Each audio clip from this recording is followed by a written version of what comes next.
Battle of the Bulge issues continue to dog Jennifer Hudson, even as a rising star.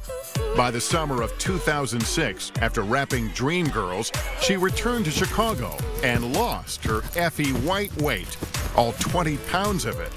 I would work out with a trainer. I would go to the track at 5 in the morning, run, then go back to the gym at 2 o'clock and run. Then, a different kind of run, a non-stop media campaign for Oscar. But the movie producers weren't happy when they saw this slimmed-down Jennifer. It was like, what happened to Effie? They wanted me to gain the 20 pounds back in like 2 weeks or something. And I was like, well, then I'm not doing it because it's not healthy. But you're a newbie in Hollywood, and you're telling these producers no? To me, it separated me from the character. That's acting, and that's Effie, and hello, I'm Jennifer over here. Jennifer Hudson. In 2007, her good luck charm, George Clooney, announced her wins at both the Golden Globes and the Academy Awards for Best Supporting Actress. Vindication for doing it her way. A star was born. After Dreamgirls, there were other opportunities, including Precious. Precious, the critically acclaimed film about an illiterate young woman facing poverty and abuse. I did not accept the role. I would have had to be the big girl again. Was there a part of you that said, I don't want to become that character in Hollywood? I don't like the idea of being boxed into anything.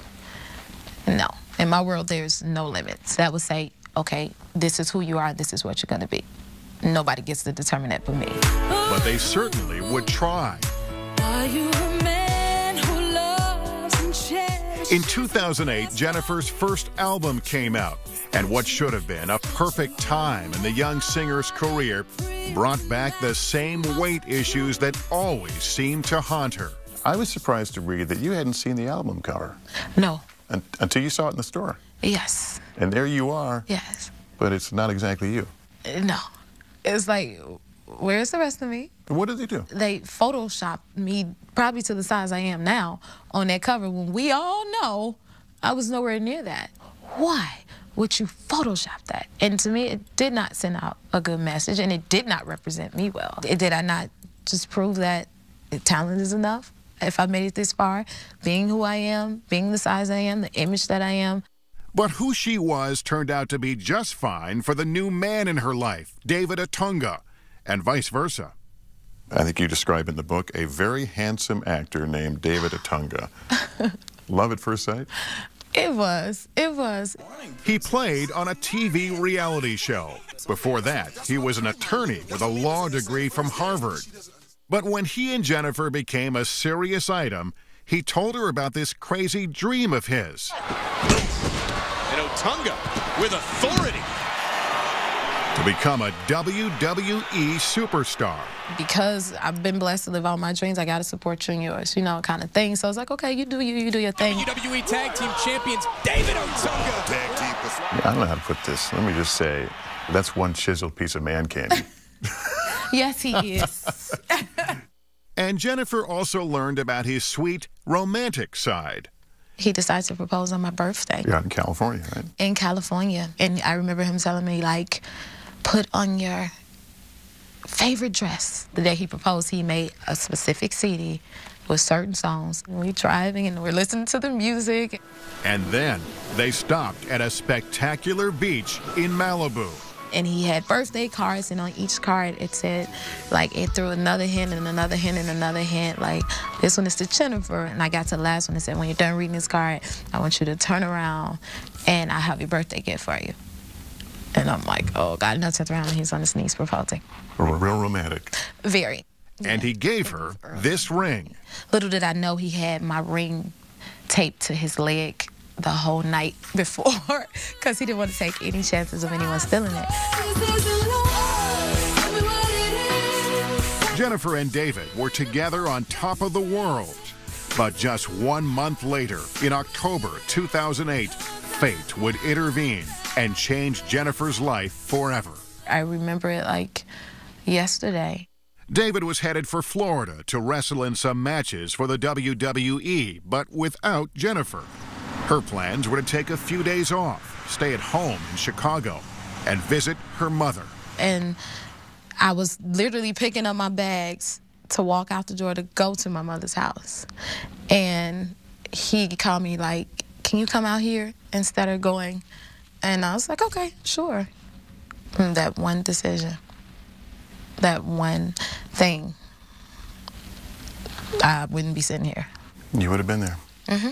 There, Chicago, her mother's house. This is NBC 5 News at 5. We begin with breaking news from the city's south side. Word of 2 bodies found in a home located... Jennifer's mother, Darnell Donnerson, and brother Jason were shot to death in their south side Chicago home. And her nephew, Julian, her sister's 7-year-old son, was now missing. Authorities have issued an Amber Alert for little Julian and are using helicopters to search for the white Suburban that's also missing. 3 days later, Julian's body was found slumped in a van, another gunshot victim. Police arrested William Balfour, the estranged husband of Jennifer's sister and little Julian's stepfather. Balfour was charged with 3 counts of murder. There's a place in heaven. Jennifer attended the funeral and then grieved for months far away from the public eye until February 2009, when she reemerged on America's biggest stage, the Super Bowl. Were you sure you were even ready to step out? Well, I felt as though I had to. I could hear my brother's voice in my head. It's like, is she ever gonna sing again? He would always say, knock it off, Jenny. If I was crying about something or if I was upset, discouraged, mad, Jenny, knock it off. That's what I hear in my head. I could either sit here and mope around or do what I know that would make them proud. And that's what I did.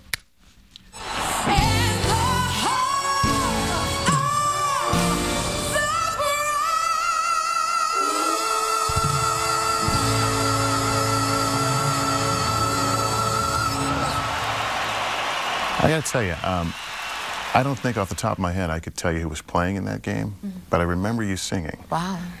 And the crowd loved you for it. Wow. The support, it was so surreal. It's like, okay, it's like a dream like this. And you're like, okay, am I here? What's happening? And then you pulled it together again for the Grammys. You're saying you pulled me through, and my goodness. Wow. Well, that was definitely to God and to everybody.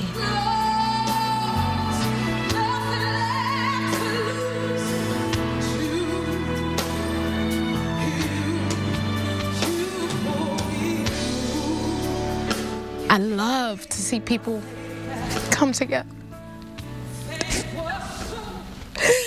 When I tell you everybody is strangers, my fans, I was literally lifted up by love.